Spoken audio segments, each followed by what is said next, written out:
All right, let's dive right in. We're going to deconstruct a single incredibly powerful and, frankly, widely misunderstood word from the Quran, Zinā. Now, for centuries, this one word has been used to build entire systems of control and punishment. So today, we're going to go straight to the source. We're going to become textual detectives and see what the Quran actually says. For so many people, this is the first image that flashes into their mind when they hear that word.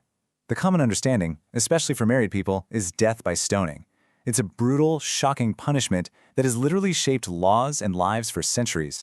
And this is the core question of our entire investigation today. What happens if we just for a moment peel back all the layers of tradition, all the centuries of legal opinions, and look directly at the primary text itself? What does it reveal about what Zinā even is, what its consequences are, and maybe most importantly, what its purpose is? So, first things first, let's open the case file on that traditional interpretation.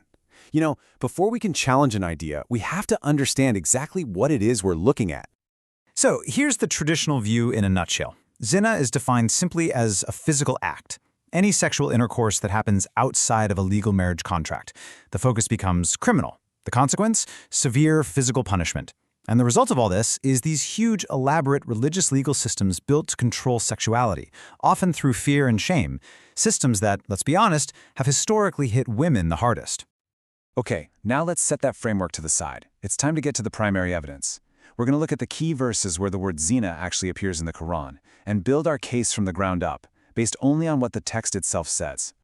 Our first clue is a big one, and you got to notice the very specific language here. It doesn't just say, hey, don't do it. It says, do not even approach it. And then look how it's described. It's called a fahisha, which is like an outrageous violation, and an evil sabila, an evil way or a path. That already suggests we're talking about something bigger than just a single isolated action, right? Now for our second piece of evidence. This one introduces a consequence. But again, look closely. Two things just jump right off the page. First, the language about the female and the male is absolutely identical. There's no ambiguity there, it's establishing equal responsibility. And second, whatever this consequence is, it has to be public. A group of believers has to witness it.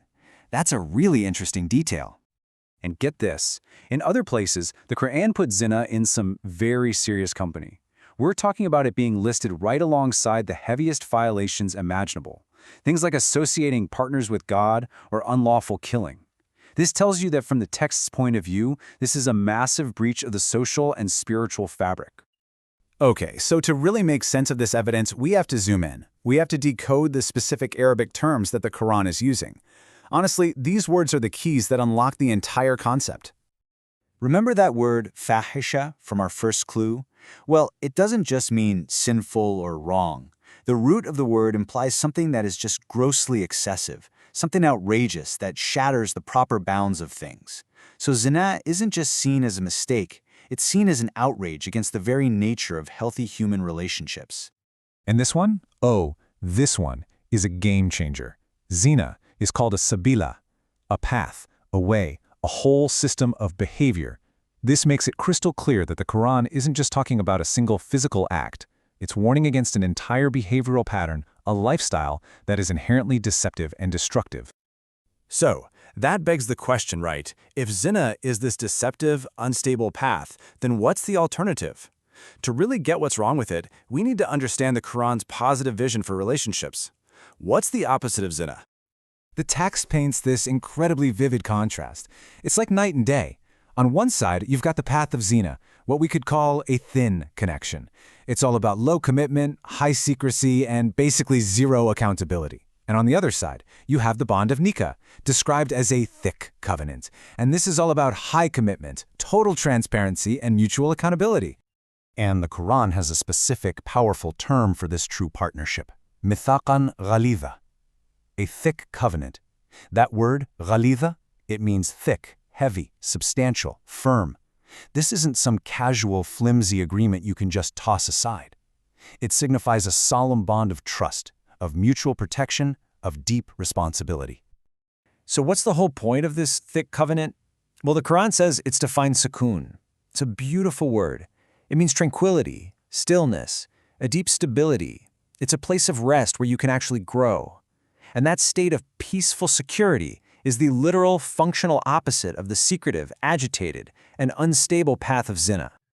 All right, so now that we have this completely new lens, this idea of Zinā as a violation of a deep covenant, let's go back and revisit that verse about the consequence. What on earth do 100 strikes actually mean in this context? This is really the pivotal question, isn't it? The traditional reading, the one we all know, is 100 physical lashes. But does that really fit with a text that over and over again emphasizes mercy and rehabilitation? Let's look closer at the specific word used, jalda, and that very specific number. And notice, the text specifies exactly 100, not 99, not around 100, 100. It's a very precise number for what has to be a very specific consequence. Okay, this is where it gets fascinating. What if we've been reading this word wrong? The root of jalda is related to skin, the outer layer of something.